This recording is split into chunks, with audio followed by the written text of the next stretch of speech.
I've always had a fascination with the macabre, horror films, haunted houses, and spine-chilling stories. I thrived on the adrenaline rush they provided. Little did I know that my morbid curiosity would lead me down a path of terror I could never have imagined. It began innocently enough. I was browsing an online auction site when I stumbled upon a listing that caught my attention, a vintage porcelain doll with an intriguing history. The doll's delicate features and haunting blue eyes beckoned to me, whispering secrets I longed to uncover. Without hesitation, I placed my bid and won. When the package arrived, I eagerly unwrapped it, feeling a strange sense of anticipation. As I held the doll in my hands, I couldn't help but admire its craftsmanship.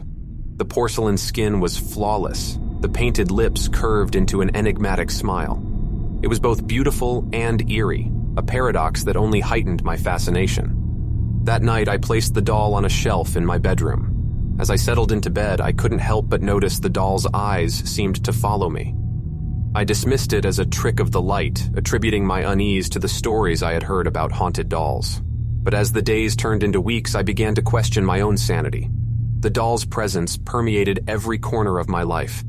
Its gaze haunted my dreams, causing me to wake in a cold sweat, my heart pounding in my chest. And when I would enter my bedroom, I swear I saw the faintest of movements, a tilt of the head, a shift in posture. But each time I would blink, and the doll would appear motionless once more. As the nights grew longer, I found myself unable to sleep. The doll's porcelain face seemed to glow in the moonlight that filtered through the window. Its eyes, once captivating, now held a malevolence that sent shivers down my spine. I couldn't escape the feeling that it wanted something from me, something far more sinister than I could comprehend. One night, unable to bear the torment any longer, I decided to confront the doll. I stood before it, my hands trembling, and demanded answers. "What do you want from me?" I cried out into the darkness. The doll's silence only deepened my dread. That's when it happened. The slow-motion nightmare began. The doll's movements became painfully deliberate, as if time itself had slowed to a crawl. It took a step forward, its porcelain feet scraping against the wooden shelf. Another step, and then another. Each movement seemed to stretch into an eternity, suffocating me with an overwhelming sense of dread. I stumbled backward, my heart pounding in my ears. The doll's eyes locked onto mine, its gaze penetrating my very soul. With every painstaking step, it drew closer, as if its intent was to invade my reality and claim me as its own. I tried to flee, but my legs refused to obey my commands. The doll's slow-motion stroll continued, inching ever closer until it was standing before me. Its porcelain hand reached out, icy fingers grazing my trembling arm. I gasped, feeling a surge of icy energy course through my veins. In that moment, I understood.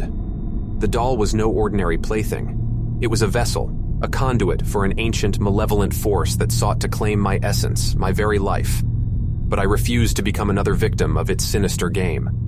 Summoning all my strength, I mustered a primal scream and flung the doll across the room. It shattered upon impact, scattering porcelain shards across the floor. The air grew heavy, charged with a sense of release and liberation. As the doll lay broken and motionless, I knew that I had survived the slow-motion nightmare. But I also knew that its influence would forever linger in the recesses of my mind, a reminder of the darkness that lurks within the beauty of the world.